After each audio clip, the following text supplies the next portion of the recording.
Hello, hello, hello. Welcome to Inner Conquest, the world's greatest modern metaphysics channel. I'm your host, Jacob Edens, and today we are going to be discussing the power of thought. Can your mind shape the physical world? Well, that's all it does. We oftentimes have a distinction between mind and matter, but mind really is matter, and everything really is comprised of what you would consider to be light, right? If you can't see something, it is not in your existence, whether internally or mentally. You can feel it, you can sense it with your mind, but understanding that your mind is not disconnected from reality in the same way that physical objects are not disconnected from reality means that you have a better relation to who you are and the environment in which you find yourself, right? So I talk a lot about, gamification, getting healthy, stuff like that, but what is really important at the end of the day is understanding who you are, right? Understanding what you are. That's why ancients say, know thyself, right? Because you are in a physical body and you do have a mind and you do have a name, right? But beyond that, what are you? Well, you're a consciousness, you're a soul, if you will, right? And understanding that is important because if you understand that you are a soul that exists beyond this place, you can understand that this place is like a sandbox, right? If you are 100% identified with your body, right, and your mind, then your body has an expiration date on it, then so do you, right? So your entire life is lived within what you could call a fear-based reality construct, which is a false reality construct. Fear is false evidence appearing real. You believe it and accept it even though it's not real, right? So that's why people, and specifically in my last video, you could call this place an illusion, right? Because it gives you the illusion of death, gives you the illusion of no control, etc.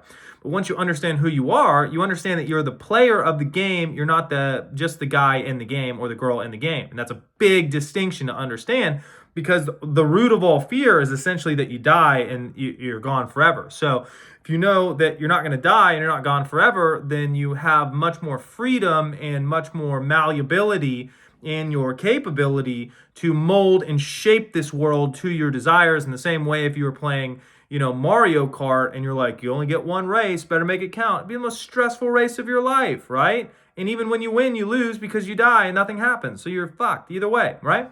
So understanding who you are is understanding that you're a soul in a body and that thought is your creative mechanism for creating in this world, right? So when you understand that there are many spiritual teachers that say, thoughts turn into things, but thoughts are things, right? If I have a thought in my head, that's a thing, right? I can choose to identify with it. I can change it. I can move it around. I can add syntax and structure. If it's a verbal thought, if it's a mental movie, I can revise that mental movie.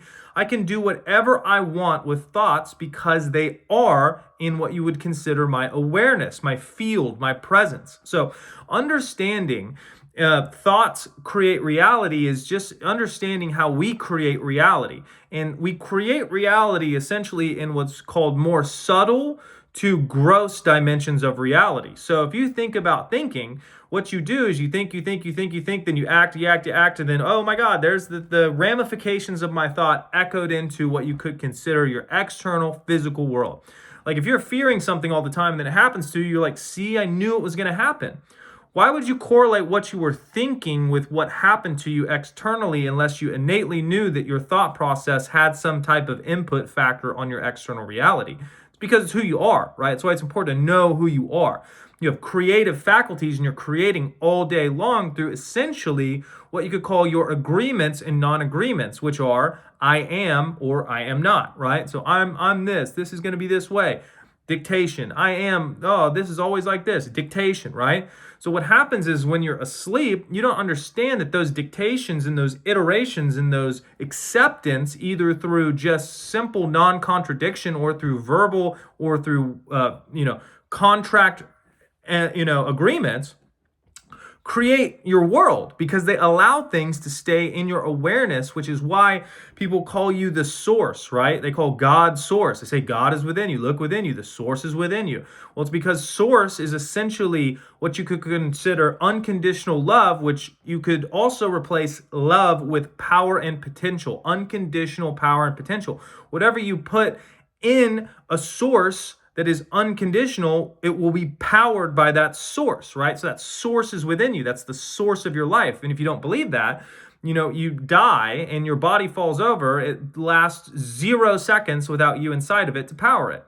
So understanding that you are the source, understanding that you give life and take life away through the power of the tongue, which the eternal guides of man are mind and speech, meaning that your eternal body is your internal awareness with your mind and your speech at your disposal, gives you essentially the power to understand that your thoughts create reality and that they are essentially the blueprint schematic for this reality in a precursor manner that precedes what you could consider third dimensional physicalized manifestation. In the same way that an architect sees a house in his mind and then the house is then built, that house existed in his mind in a more subtle, higher dimension, and it was brought into the world through what you would call manifestation and or creation and or revealing unseen to seen. Oh, this thing has manifested in my life. What does that mean? Well, it was unseen and now I see it, right? So what does it mean to see something? It means to have something in your awareness, which means you consent to being aware of it, right? Hey, look at this. This is important. Nah, it's not important to me. It's gone. It's not my awareness anymore, right? So understanding that ability of your awareness consenting to thought processes and or thoughts that can manifest themselves in emotions, they can manifest themselves in physical circumstances, they can manifest themselves in people, they can manifest themselves. Thought is extremely dynamic in what you could consider a thought, but essentially what a thought is a building block of reality. So when you look at somebody's reality being built on essentially what you would consider belief systems, let's break down what a belief is. A belief is a thought that has been thought so many times that it is essentially non-contradictory, meaning that the thought has been thought so many times that there is no counter opposition to it. In other words, oh, it's always been like this, right? You don't need to see any evidence. Nah, I've always been wealthy. Nah, I've always been poor, right?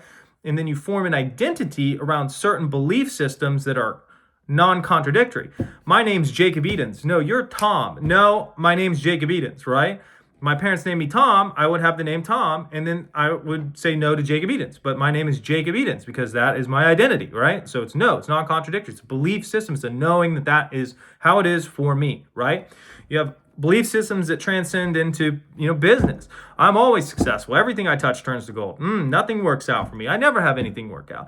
So you consent to these things by being aware of them and also understanding the dynamic of this place that we're in, which is what you could consider a keyed down, slower reverberative reality in that your thoughts don't manifest immediately. There is what you could consider a bridge of incidents, which is essentially a dog and pony show, which coordinates the external reality to meet what you could consider your desired end. Because the real you internally is always present. It's always in the now moment. It's always chilling, vibing. It always knows it exists. It's here. It's watching the movie, right? No questions. But you could have in your mind a thought of a past, a future. I'm going to do this, then I'm going to do that. And through that virtue of that thought, that's a reality, right? But it's also all witnessed right now in the now moment. So understanding that you are that being in the now moment, entertaining these thought processes gives you the ability to take that thought process and go, is this what I want for my specific reality? Because if I was playing a game and I had the option to create or uncreate any circumstance, place, event, etc., would I choose this? And if the answer is yes, then you can continue to hold that in your awareness. You can continue to identify with it and you can continue to edify it and see it as done the way you wanted it to be, and it will remain in your reality. But if the answer is no, then you can essentially begin to pull your awareness from that thought. And what that does is it pulls the energy source. That's why they call you the source. That's why they call conscious awareness the source of life, because it's essentially projecting life into whatever it's aware of. So in the same way that if you leave your body, you're not aware of your body falls over and dies. It has no power without you in it. So understanding that you are that power source gives you the ability to understand that thoughts can be malleable and manipulated to see them manifesting from your mind into your third dimensional world in a way that is pleasing to you, which gives you essentially creative control over your reality. So I know you guys enjoyed this video. If you guys would like future videos made on specific topics, feel free to leave them in the comments, or if you have questions. The link tree has all of my coaching as well. So if you'd like to do any of the one-on-ones, additionally, I have protocols, modern metaphysics protocol, Spartan 1 human optimization protocol. Feel free to email me or ask me any questions about those as well. But more important than any of that, go conquer, and I'll see you in the next one. Cheers.